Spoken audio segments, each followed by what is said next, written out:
باب نمبر 86 باب ما جاء فی الاستماع للخطبۃ والانصات لها، یہ باب ہے خطبہ کو غور سے سننے اور خطبہ کے درمیان چپ رہنے کا۔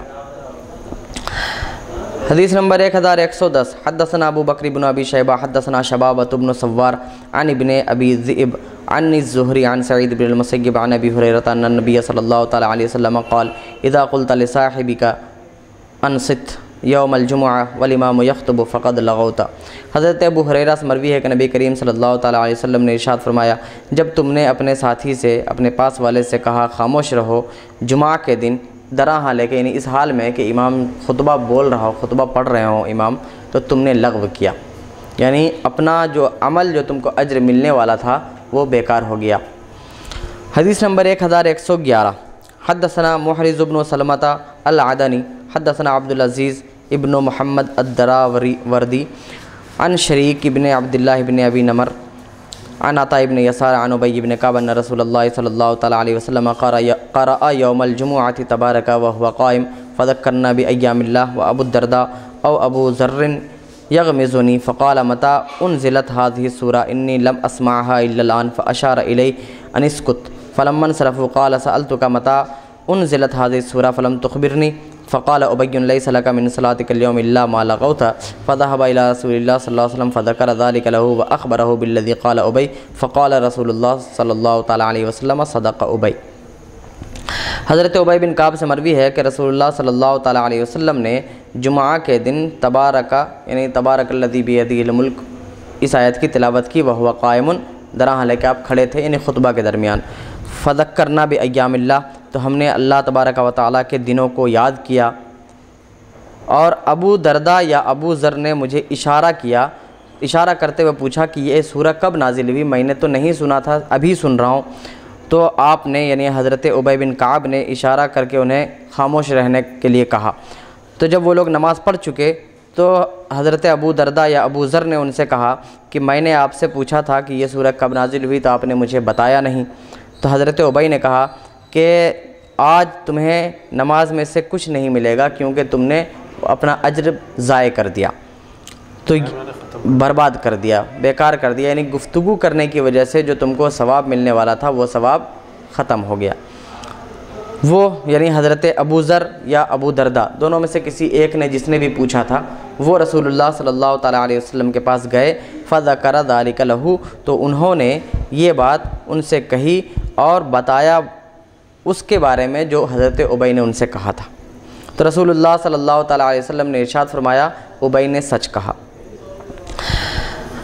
اس باب میں یہ ہے کہ خطبہ کو غور سے سنا جائے، اور دوسری یہ بات ہے کہ خاموش بھی رہا جائے۔ خطبہ غور سے سننے کا مطلب یہ ہے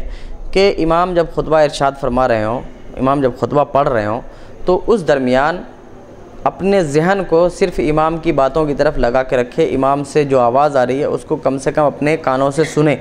چاہے وہ بھاشا اور وہ لینگویج سمجھ میں آ رہی ہو یا نہ آ رہی ہو، لیکن اس کو سننا ہے، کیونکہ سننے کا، خطبہ کے سننے کا بھی ثواب ملے گا، اور ساتھ ہی ساتھ خاموش بھی رہنا ہے۔ خاموش رہنا اور سننا دونوں واجب ہے مقتدیوں پر، جو لوگ نماز پڑھنے کے لیے آئے ہیں ان سب پر۔ تو اگر ایک انسان خطبہ کو غور سے سنتا ہے لیکن کسی سے اس درمیان بات کر لی، یعنی خاموش نہیں رہا، یا اشارے سے کسی کو سمجھایا، دوسرا اگر بات کر رہا ہے یا دوسرا کچھ گڑبڑی کر رہا ہے اور آگے پیچھے ہو رہا ہے، صف کو کھندلتے ہوئے جا رہا ہے کسی طرح سے بھی، اور دوسرے نے اس کو کہا کہ بیٹھ جاؤ، یا پھر اشارے سے کہا بیٹھ جاؤ، یا کسی نے کچھ اور پوچھا اس نے اشارہ کیا، تو ان تمام کے کرنے سے جو ثواب اس کو ملنے والا تھا وہ لغو ہو گیا، اور اب اس کو وہ ثواب نہیں ملے گا، وہ ضائع ہو گیا، ثواب اس کا برباد ہو گیا۔ کیونکہ نبی کریم صلی اللہ تعالی علیہ وسلم نے خطبہ سننے کا بھی حکم دیا ہے اور خاموش رہنے کا بھی۔ ایک حدیث آئی، آپ نے خود فرمایا کہ اگر تم نے اپنے ساتھی سے کہا کہ چپ رہو یعنی خاموش رہو جمعہ کے دن جس وقت کہ امام خطبہ کہہ رہا ہو، تو فقد لغوتا تو تم نے اپنا اجر برباد کر دیا، اپنا ثواب ضائع کر دیا۔ دوسری حدیث میں بھی تھا کہ حضرت ابی سے جب ابو درداء یعنی راوی کو شک ہے کہ وہ ابو درداء تھے یا ابو ذر، تو حضرت ابو درداء یا حضرت ابو ذر نے اشارے سے پوچھا تھا کہ کب یہ آیت نازل ہوئی، اشارہ کیا تھا صرف، وہاں پر ایسے اشارہ کر کے پوچھا تھا کہ کب یہ آیت نازل ہوئی، تو اس کے بارے میں حضرت ابی نے کہا ان کو کہ تم نے آج کی نماز میں کوئی اجر نہ پایا، تمہیں کوئی ثواب نہیں ملا، لیس لک من صلاتک الیوم الا ما لغوت، کہ تمہارے لیے آج تمہاری نماز میں سے کچھ نہیں ہے مگر وہی جو تم نے لغو کر دیا، بیکار کر دیا، یعنی کچھ نہیں ملا تم کو، کیونکہ بیکار کر دینے کے بعد کچھ ملنے والا نہیں ہے۔ تو اس حدیث سے یہ ثابت ہوتا ہے، اور فقہاء کرام کا بھی نظریہ یہی ہے کہ جب امام خطبے کے لیے نکل جائے، ممبر پر آ جائے، اس وقت سے لے کر نماز کے ختم ہونے تک، یعنی 2 رکعت جب جمعہ کی نماز ہوتی ہے اس میں سلام پھیرنے تک خاموش رہنا، نہ کسی سے اشارے میں بات کیا جائے نہ کچھ، خاموش رہنا یہ واجب ہے۔ اگر کوئی ایسا نہیں کرتا ہے تو وہ اپنے گناہوں کو ختم کرنے والا کہلائے گا۔ صاحب اس میں ایک سوال یہ ہے کہ بعض نصاب اہل خدمت شرعیہ میں یہ مسائل جو ہے بیان کیے گئے ہیں کہ خطبہ یعنی خطبے کے دوران اور نماز کے دوران اور خطبہ سنتے وقت جبکہ آپ نماز کی حالت میں ہوں اور آپ جو ہے نماز کے اندر ہوں، تو بعض کام ایسے ہیں کہ خطبہ توڑ کر نماز توڑ کر کرنا واجب ہے،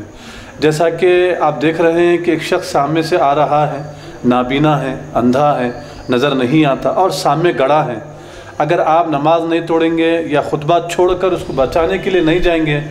یقینی سی بات ہے کہ وہ گڑھے میں گر کر اپنے آپ کو ہلاک کر لے گا، ختم کر لے گا، یا منہ پھوڑ جائے گا یا ہڈی وڈی ٹوٹ جائیں گی اس کی۔ تو ایسے موقع پر اس کو بچانا اور اس گڑھے میں گرنے سے روکنا، اس کو بچانا یہ واجب ہے۔ تو اس موقع پر خطبہ چھوڑ کر نماز توڑ کر بچانا چاہیے کیا؟ ہاں یہ تو ہے،